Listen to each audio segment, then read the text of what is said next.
नमस्कार मित्रांनो, जय जवान जय किसान. आणि या ठिकाणी पाहू शकता हरभरा त्या ठिकाणी टोबायचं काम चालू होतं, ते पूर्ण झालेलं आहे. आणि ड्रीप त्या ठिकाणी चालू आहे. पाण्याचा जल स्रोत त्या ठिकाणी कमी असल्या कारणाने ड्रीपवरतीच आहे. आणि अजून त्या ठिकाणी ड्रीप चालू आहे. ओल बऱ्यापैकी झालेली आहे.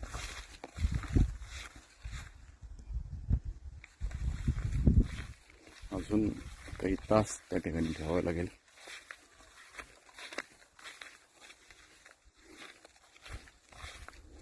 खूप छान पद्धतीने ओल होत आहे.